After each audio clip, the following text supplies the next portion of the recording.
back in the game. Why Manchester City are hosting gigs at the Etihad again? Manchester City will have gone 3 years without hosting concerts at the Etihad when The Weeknd and Take That play next summer. The last time The Weeknd played at the Etihad Stadium was the same night that Manchester City's footballing dreams came true. Pep Guardiola's side won the Champions League in Istanbul for the first time in the club's history, while the Canadian singer was thrilling his own fans in Manchester in June 2023. It feels fitting then that The Weeknd will be one of the first artists back next summer when the stadium hosts concerts for the first time in 3 years. With work on expanding the North Stand that started in 2024 set to be completed in the coming months, City want 2026 to kickstart their next chapter as one of the city's premier music venues. In the meantime, they have already played their part in creating another. Co-op Live, the UK's largest indoor arena with a capacity of 23,000, sits next door to the Etihad and City Football Group, are majority shareholders in it. As well as welcoming famous stars from Sabrina Carpenter and Billie Eilish to Bruce Springsteen and Barry Manilow in the 18 months it has been running, the arena also hosted the 2024 MTV EMAs in November and has the Brits signed up for the next 2 years. Having made such a big impact in such a short space of time, it's fair to ask if City's owners needed to host concerts at the Etihad as well.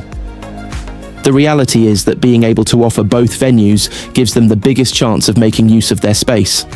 Some bands and artists may prefer the bigger capacity of a stadium for commercial reasons, and others deliberately choreograph their tours to be in bigger venues. With City having built up a competitive advantage over noisy neighbours United and Liverpool in the ever-growing battle to make money, they are determined to keep pushing on as they move towards completing a hotel, a new fan zone on site, to make the Etihad campus an entertainment destination all year round. We're different to Spurs and Real Madrid in that we haven't got the retractable pitch, so they have more versatility to do things in the season. But from our perspective, opening up that window to be as wide as possible in the summer months as pitch technology evolves as well is something that we're really focused on. We have other football stadia very close to us of similar capacity. All of them have their ambitions, but we do still have a competitive advantage in terms of the artist views and experiences of the stadium and the space around it, and the connectivity and proximity to the city of Manchester. That gives us a bit more of an edge compared to some of those venues. We're a modern venue and we continue to invest in it. Manchester City star Erling Haaland's Norway nightmare after double penalty. Erling Haaland missed 2 penalties for Norway in their World Cup qualifier against Israel on Saturday, but later redeemed himself on the pitch. Manchester City striker Erling Haaland squandered 2 spot kicks for Norway during their World Cup qualifier against Israel on Saturday. Norway were handed a penalty in the 5th minute after a foul by striker Dan Byton. Haaland, who took responsibility from 12 yards, witnessed both his original and retaken efforts denied by keeper Daniel Peretz. Polish official Simon Marciniak demanded the first penalty be retaken after determining that Peretz had strayed from his line. For Haaland's second attempt, Peretz anticipated correctly once more and pushed the shot aside. Nevertheless, the visitors awarded the hosts their first goal in the 18th minute through Anan Kalaili, before the City striker made amends by extending Norway's advantage just before the half-hour mark. Shortly afterwards, Israel presented Norway with their third goal. Haaland then netted twice in the second period as he sought to guide Norway back to the World Cup for the first time since 1998. Qualifying for the World Cup would be like a big nation winning it, he previously said. It would be the biggest party of all Norway control their own destiny with a perfect record of 6 wins from 6 games. Should Italy drop points against Estonia or Israel, the Scandinavians could clinch qualification with 2 matches remaining. They lead Group 1 with 18 points, whilst Italy are tied on 9 with Israel. Norway will take on Estonia and Italy during November's international window. Since 2020, Haaland has netted an impressive 51 goals for Norway in just 46 matches, reaching the 50-goal milestone in international football quicker than renowned players such as Harry Kane, Cristiano Ronaldo, Lionel Messi and Kylian Mbappe. Tijani Reinders leads Quiet Man City revolution under Pep Guardiola. Manchester City manager Pep Guardiola has changed some of the players he uses most at the club this season after a busy transfer window. If you had to guess which player had featured the most for Manchester City this season, you might struggle without a headline giving it away. Tijani Reinders has provoked mixed reviews for his start to life at the Etihad, yet he has been seen more than any other player. That fact underlines the level of change at the Etihad when a summer signing has been the most used by Pep Guardiola, and there are two other 2025 arrivals who are among the top 10 most used. Gianluigi Donnarumma has shot up to 7th in the list and will surely climb higher barring injury, while January by Nico Gonzalez is also in at 8th. That adds a flavour of freshness to the City side, and also much needed replacements from last season. Ederson, Ilkay Gundogan and Manu Akanji were 4th, 6th and 8th on that list, but all departed in the summer. Some continuity in the list comes in Erling Haaland, Ruben Dias and Bernardo Silva. All three feature in the top 6 so far this year, as they did in the last year, while Phil Foden also climbs up to 5th place from 9th place, and Josko Gvardiol has dropped from top to 9th.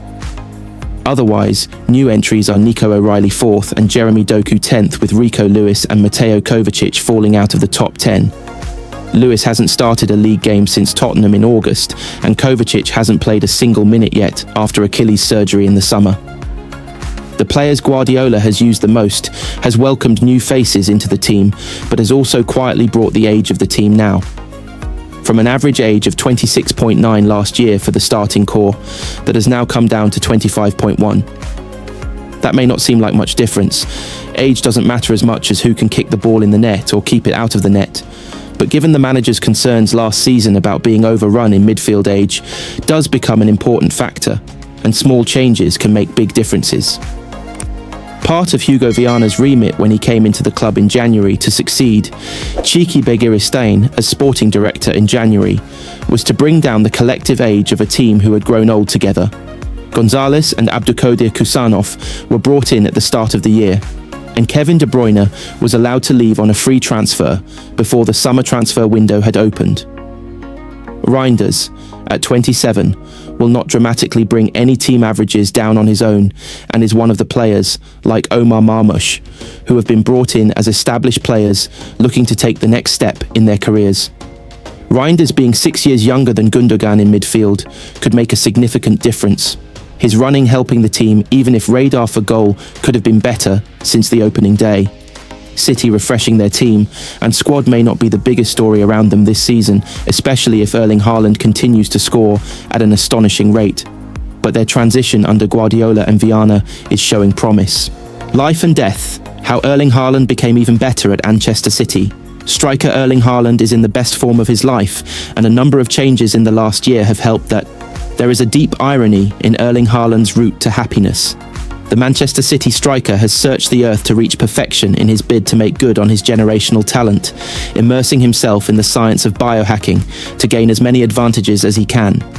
He has incorporated raw milk and liver into his diet, used special glasses and tape over his mouth in evenings, yet one of the biggest things that has inspired his ridiculous run of form this season is something that he shares with about 3 in every 4 UK men, being a dad.